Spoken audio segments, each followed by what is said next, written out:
Hey guys, I would like to make a beautiful introduction to someone who's never been on my channel before, but has the best influence on my spiritual walk, who is my corrector, who's my accountability, who honestly preaches to me better than most anyone on the planet and tells me how to straighten myself out. My better half, Mr. Kenneth. Pretty sure I'm your third child. So that too. But I'm going to interview him a little bit about husbands, because honestly I think that he's a pretty excellent example of being a man of God, husband and father. And with someone who didn't actually grow up with that. He didn't grow up with a father figure. He grew up with a single mom. And I marvel at him all the time because he's such a great example for someone who didn't have an example. So, number one, how do you put up with me? I don't. It's a good relationship. You get with people and you find someone that works for you. You know, not everybody's compatible. I don't think everyone is compatible. You can't. I guess some relationships can be forced, but this never felt forced. This never felt like a lot of work, you know. Marriage is a lot of work, but this relationship was never really a lot of work, and I think it'll always be that way just because of our personalities. Yeah. That's got a lot to do with it, you know. But how, especially spiritually and mentally and psychologically, we're not just going to be churchy here, but in my darker times, in my harder times, and yes, I have had them, let me be transparent, there were times, especially when I suffer with any type of trauma, I have a very horrible character flaw where I withdraw, and I withdraw hard. This man, and I think it's something that every man should learn how to do when it's really rough and you can't connect and it's the other one's fault. How did you pursue connection with me in my hardest hours? Well, I think everyone wants the show to be about them, me, you know, and when you see somebody going through something hard, you have to shut that part of yourself off.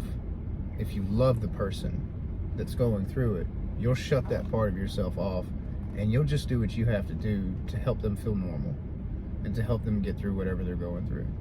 And that's, I think, something that we do, both of us. You do it too, where just like when I went through the loss of my grandmother, I went through the loss of my father, when I went through the loss of Kenzie with you. You know, death was everywhere, and the two of us balanced it by shutting that piece of yourself off, that selfish part of yourself. And at the end of the day, when you see that you're rewarded for that sacrifice by seeing the other person come out of the darkness, that's the reward. And so it's just, that's the part that brings you to it. You know what I'm saying?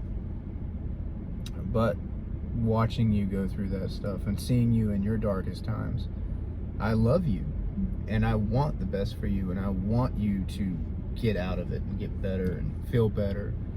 And so you do your part. Yeah. I think that especially with our marriage, we kind of went through a very dark time almost at the same time. Oh yeah. And that is where we had to like almost take turns with each other day by day. When your day was dark, I would try to rally, and when my day was dark, he would try to rally. But like he talked about, we went through bam, bam, bam, multiple deaths in our household, like very close together. And it is, sometimes you have to get over yourself. And I think that's in every relationship, emotional and spiritual. The only way to really know fulfillment is to get over you and your wants, and to realize that there is gratification in your selflessness. Yeah, that's right. And something I think is amazing is that he wasn't taught that marriage boundary. I honestly believe he was supernaturally given this ability to be a husband and a counterpart because he knew what he wanted. Just as in a daddy, you'll never see a better daddy than this guy. His babies are first in everything. Now, where did you glean on how to be a dad when you became a dad to our first baby? How did you compose that for something you didn't have? Oh, I mean, you grow up without something, and it's not always the case. It's not. I've met a lot of guys that they grow up without fathers, and you can tell that they want a dad, and you can tell that they're missing that piece of the puzzle. And then they get up into their 20s and 30s, and you see that wasn't enough to make them care about someone other than themselves. And there's a lot of people that go that with that what's the word, that drought of the father, not having the father figure in the house can also break a man to where he is not developed, and he is not capable of being a good father.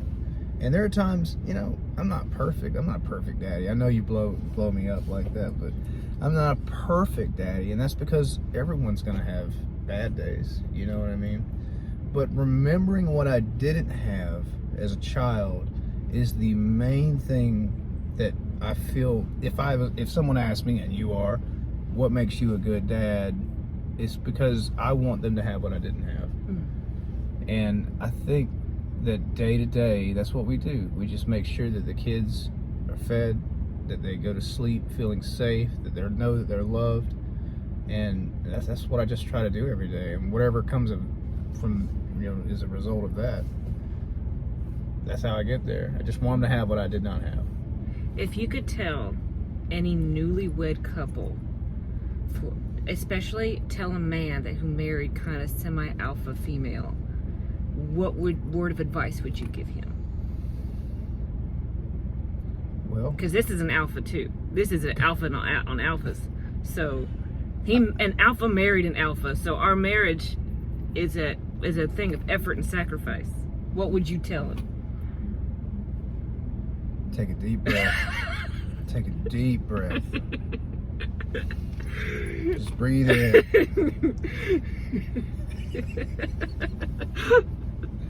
I think it's important to relinquish control when it's not important. When it's not important, you heard the saying, choose your battles.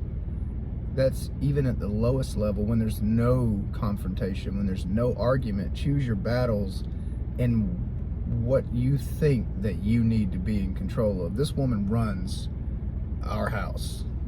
She runs our house. And I do not have any quarrel with that whatsoever, because she runs our house like the virtuous wife, the virtuous woman. She runs that house like a machine, and I do my part too. Yeah. I'm daddy, and I've never been made to feel any less of a man. She just has her part. There are parts that I'm responsible for. I'm taking out the trash. I'm cutting the grass. I'm going to work. I'm doing the things. I'm installing the light fixture. And when it comes down to deciding what the family is going to do, I've never felt like I didn't have a voice. But you run that house, and that's okay. And so you have to give way in the relationship with two alphas. You have to give way so that the other person can be creative, and you just loosen up. That's the number one thing. Don't fight about everything. Don't argue about every little thing. Let go. Yeah. Make way for the other person. And if you need to step in because it's important, then step in and say something. Voice, your opinion. Man, I think that we've overcome so much because of the willingness to see the truth regardless of how we feel about it. Facts don't care about your feelings. That counts in relationships too. Sometimes I have to just suck it up buttercup and be like, you're right. I want this, but you're right. I gotta let it go. Oh yeah. And when I have a viewpoint, this man has taught me what it is to show grace. I lack, you know, those spiritual aptitude tests that you'd sometimes get with churches to find what leadership skills you have? Mercy was 4% out of 100. Those things are, I've gotten different results. Yeah. I mean, don't base your life on those tests. That's all I'm saying. Especially since you've changed from day to day. People change so much. There are times when I don't show mercy very much. And there are times when people ask me, how can you forgive this person? How can you give grace or mercy to this person? So that's a day-to-day thing. Did I have enough caffeine? Am I hungry? Is my wife? Yeah. Is my wife being a little controlling?